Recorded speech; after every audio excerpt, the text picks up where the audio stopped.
Vital Kamerhe, bienvenue dans la ville de Goma. Merci. Aujourd'hui, on vous a vu faire deux mouvements sur votre tête. Un mouvement de devant vers derrière et un mouvement de salut. Ces deux mouvements disaient quoi? D'abord, le premier mouvement, c'est le Kisanola. C'était pour rappeler à tout le monde que c'est moi qui avais amené ça ici. Et c'est moi qui avais utilisé ça comme potion magique pour les élections de 2006. Mais en même temps, c'était pour dire à tous ceux qui avaient cru en moi à ce moment-là que d'autres échéances arrivent. Et cette fois-ci, je crois que vous n'avez pas remarqué, c'était un double Kisanola. Je faisais avec les deux mains. Cette fois-ci, ça sera très sérieux, donc ça sera le vrai Kisanola. Donc c'est pour rappeler les élections de 2006. Je voulais saluer cette population, cette vaillante population de Goma, qui m'a réservé un accueil chaleureux, qui croit en moi. Et cette population, malgré toute la médisance, la manipulation, elle est restée la même, fidèle aux valeurs de la démocratie et de la République, de la souveraineté et de l'intégrité territoriale. L'amour du Congo, c'est extraordinaire. Aujourd'hui, on a vu une population déterminée à se libérer. Et la population se libère facilement quand elle a un leader. On a démontré aujourd'hui, quand le leader est déterminé, la population avance, même s'il y a des coups de feu. Comme qui dirait, toutes les flèches qui seront dirigées vers vous seront sans effet. On a vu ça aujourd'hui. Cette population a démontré que l'armée, la vraie, c'est l'armée de l'Éternel, de Dieu. Elle est infaillible, celle-là. Et je suis très heureux de retrouver cette population.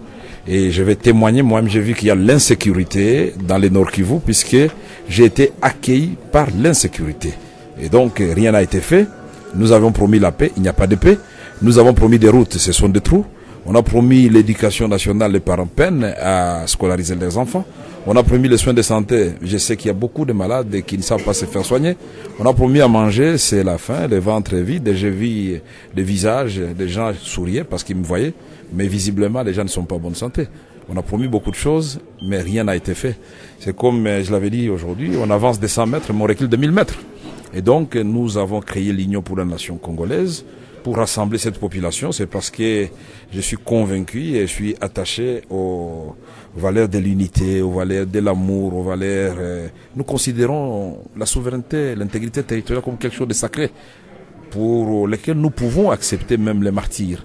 Et aujourd'hui, ce ne sont pas des vains mots. On a démontré qu'on peut accepter les martyrs. Donc, je suis un martyr avec tous mes amis, des martyrs vivants, puisque nous avons traversé une pluie de balles.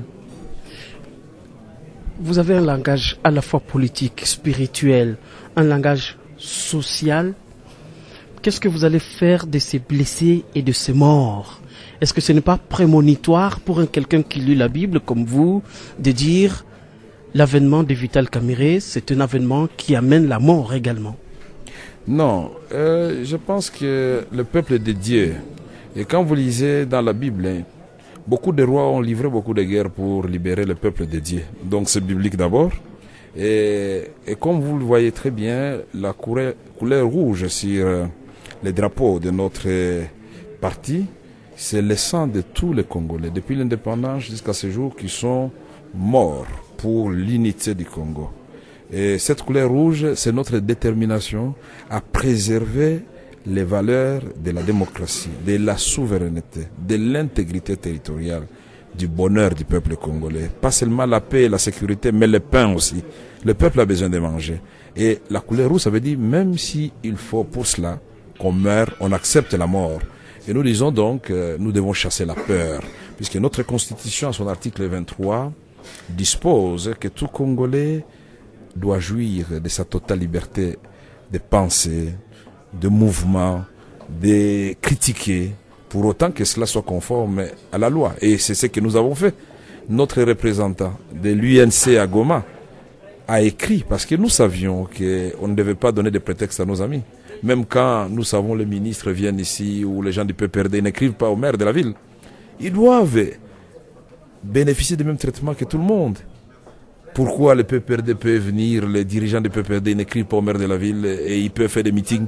Pourquoi on refuse à l'UNC de faire son premier meeting, le meeting de la réconciliation, de la consolation, de la compassion pour ce peuple qui souffre? Président Vital Kamerhe, je vous regarde dans les yeux. Vous avez une autre élégance que vous aviez avant. Aujourd'hui, vous avez un langage qui va avec le rythme même de votre regard. Est-ce que vous ne sentez pas en vous que vous êtes en train de révéler quelque chose? Vous venez d'ajouter un troisième nom sur vos noms. Ça veut dire que vous êtes en train de vous révéler comme si on ne vous connaissait pas. King, je vous surprends, ce nom qui représente votre secret profond. Pourquoi revenir avec un nom qui a été caché depuis longtemps? King, mais également Kaningini, quelque chose en Vital Kamere Kaningini. Vous faites des révélations qui symbolisent même une descendance que vous avez. Oui, donc disons, mes amis qui ont étudié avec moi depuis l'école maternelle, jusqu'au moment où le président Mobutu a prôné l'authenticité, il fallait changer de nom. Et après, nous sommes revenus au nom chrétien. Ils savent que je m'appelle Vital Kamere Lwakanigini Nkingi. Kanigini, c'est le nom de mon grand-père, de mon père. Nkingi, c'est le Mwami, le roi. Et ce n'est pas en anglais, c'est en machi. Mais c'était le père de ma mère, donc mon grand-père. Il est mort à quel âge, vous savez? Il est mort à l'âge de 25 ans. C'était lors d'une bataille pour préserver l'intégrité territoriale du Congo. Bataille, je ne vais pas remuer le couteau dans la plaie, mais une bataille que nous avions gagnée à l'époque. Il est mort, on l'avait assommé avec une flèche et il a marché des champs de bataille, il est allé mourir dans la parcelle, il est tombé à 25 ans. Ma mère était dans le ventre. Et voilà, donc mon père a eu peur et mon mère a dit, écoute, il faut changer ce nom, sinon vous risquez de mourir avant. Alors quand j'ai atteint 50 ans, j'ai dit, bon ça y est, bon, je peux récupérer le nom. Donc voilà, je ne suis pas... Pour devenir roi? Non, on ne devient pas roi par sa propre volonté. Il faut, c'est écrit dans la Bible, vous devez vous rabaisser, laisser Dieu à travers son peuple vous élever. Si telle est la volonté de Dieu à travers son peuple, pourquoi pas? Mais c'est un roi qui règne avec un parti qui n'est pas encore sorti, mais qui fait déjà des dégâts. Et quand est-ce que le parti va sortir? Parce que jusqu'à aujourd'hui, il est illégitime, l'UNC. Non, il n'est pas illégitime, mais il est agréé par l'arrêté numéro 111 du 19 juin 2010, signé de la plume du vice-premier ministre et ministre de l'Intérieur. C'est parti, nous avons notifié tous les gouverneurs de province et tous les maires de toutes nos villes à travers le pays. Parce que nous sommes des légalistes. C'est pourquoi d'ailleurs, à Kinshasa, je suis étonné, la capitale, où il y a beaucoup de militaires de la garde républicaine, puisque c'est un secret de polichinelle. On a habillé des gens civils, mais nous savons à quelle unité ils appartiennent. C'est un secret de polichinelle. Je n'ai pas voulu tout simplement les exposer au niveau des RFI, par l'amour pour mon pays, parce que je voudrais qu'on lave peut-être le linge sale en famille, mais ces jeunes gens doivent savoir que nous les avons démasqués. Nous savons à quelle unité ils appartiennent. Et c'est malheureux. Oui, je connais tous ces jeunes gens. Et c'est malheureux. Je suis venu avec un message d'amour, un message de paix. Je suis venu avec un message de compassion. Puisque la Bible dit, pleurez avec ceux qui pleurent. Je suis venu pleurer avec le peuple du Nord Kivu qui pleure. Et qui cherche la paix, sans jamais retrouver la paix.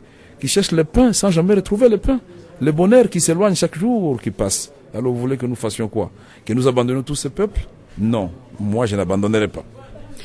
Vital Kamere, l'histoire va vous poursuivre toute votre vie. Absolument. L'histoire avec Mosé Laurent Désiré Kabila.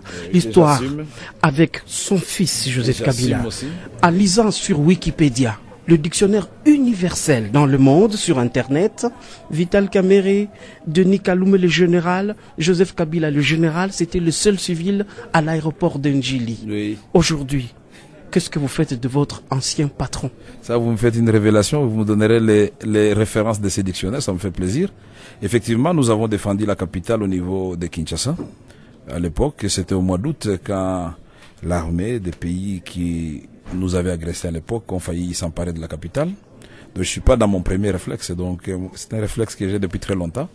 Et maintenant vous dites que mon nom, l'histoire va me poursuivre. Oui, j'assume l'histoire que j'avais partagée avec M. Laurent Désiré Kabila. Nous avons défendu la patrie. J'assume aussi l'histoire que j'ai partagée avec Joseph Kabila. Mais je dis ceci, quand nous avons commencé en 2001, personne ne va me contredire. Le dialogue intercongolais qui battait de l'aile a pu reprendre. On a réhabilité Massiré et nous avons eu l'accord global inclusif. Nous avons conseillé au président de la République à l'époque de négocier directement avec ceux qui nous agressaient, au lieu de passer par les rebelles, qui n'étaient qu'un paravent. Il l'a fait, on a négocié directement avec les Rwandais. Au mois de septembre 2001, nous avons signé l'accord de Pretoria qui avait entraîné une bonne partie des retraits de troupes rwandaises. Et nous avons signé l'accord de Luanda avec l'Ouganda. Et on a eu le retrait des troupes ougandaises, on a eu la commission des pacifiques.